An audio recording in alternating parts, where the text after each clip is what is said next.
the stool I sat in at the supper table at home.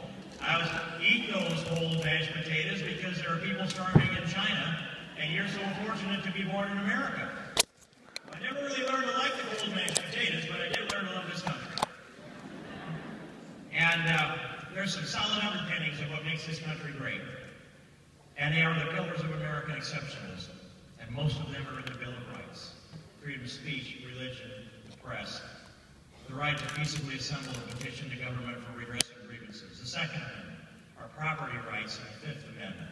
The no double jeopardy and the protections that we have for search and seizure that go through from the Fourth on through the amendments until we get to the Ninth and Tenth, which say we have a limited federal government, and the powers that are not defined in the Constitution for that government devolve to the states or respectively to the people.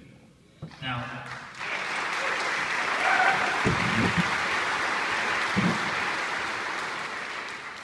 I've watched what's happened in this country and been part of it. And I've seen us elect a president who doesn't share those beliefs with us. I watched as a president who, when he was asked on August 9th by Reverend Rick Warren at Saddleback Church, August 9th of 2008, when did your life begin? And he said, that's above my pay grade. And a few months later, he was sworn in as President of the United States. Got raised, evidently, because he immediately signed an executive order that accelerated abortions in America. We've watched as marriage has been undermined and eroded. And we've watched as our freedoms have been undermined and eroded. We've watched as this big federal government that had already gone well beyond the imagination of our founding fathers, well beyond the limits of our Constitution. We've watched all of that unfold. And now we have a government that takes that expansion of the executive branch and weaponizes branch after branch of that to go after the people who disagree with the President of the United States. His political enemies, some of us in this room, are under attack by the executive branch of government. Now, I serve on the House Judiciary Committee, among others, and we bring people into that committee that are members of the cabinet. We put them under oath and we ask them questions, of course, and we try to get to the bottom of it. They try to run out the clock before we get to the bottom of it. But I've watched as Eric Holder has turned his back on things that I grew up believing and were finally uneducated, that are justice. I've watched as the IRS has been weaponized. You've watched as Lois Lerner took the Fifth for a reason, and then we find that as, thanks to the Judicial Watch, we find what those emails actually look like.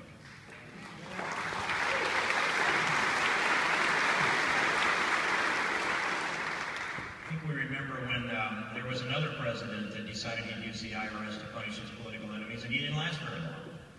Well, this president is doing so with impunity, and I watch them as they come before our committees and testify, and I can see the calculation in their eyes. They're willing to lie to Congress if the price for telling a lie is less than the price for telling the truth. That's their calculation. That's what Lois Lerner, but here's another one that you won't know about, Benghazi. When you saw Susan Rice come before America on 5 major television shows, tell us that it was a video that brought this about in Benghazi that killed Ambassador Stevenson and 3 other American heroes. They told that story on Sunday TV. Now, she may or may not have known the truth the day that she said that, but I will tell you, I know that Hillary Clinton knew the truth when they gave us a classified briefing to the United States Congress. And I can't tell you what we said in classified, except I can tell you this. She told us the same lies that Susan Rice told America the Sunday before. And that's how bad that is in this country.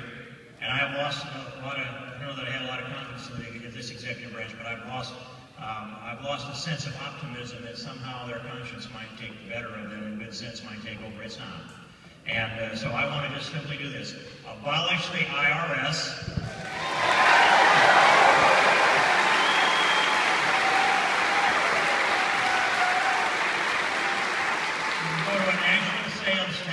HR 25, the fair tax, and what it does, gives us back our freedom.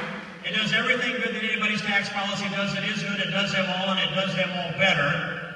And it takes the fear of the IRS and the potential loss of the 501c3 not-for-profit status off the back of every priest and every pastor in America so that they can preach the word from the pulpit.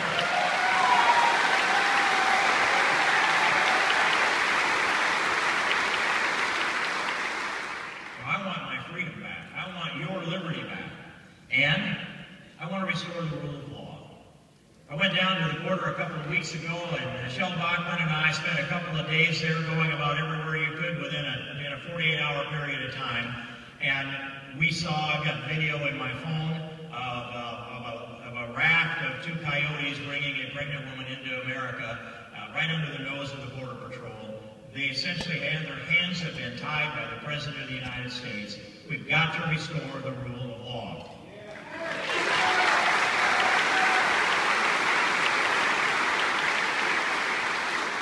Because that also is another pillar of American exceptionalism. But I'll move forward to this in conclusion, and that is, as I look back at my grandchildren, 6 of them and another one on the way due the 1st of September, I count them as the most recent. Little Reagan is now 3.5 years old. Her share of the national debt on the day she was born was right at $48,000. And little Wallace, he's about 7 or 8 months old now. His share of the national debt when he was born was about $52,000. My little grandson on the way, I think I know what his name's going to be. Lord willing, he'll arrive on the 1st day of September. And here's my prayer for him. And I believe this, that he comes into this world, as we all pray and anticipate, that his first breath was a free breath. A breath of free air, free of American, God-given liberty here. And I pray that he has a long and healthy life. But at the end of his natural life, when he draws his last breath, I pray that that last breath will be freer than his first. Thank you very much.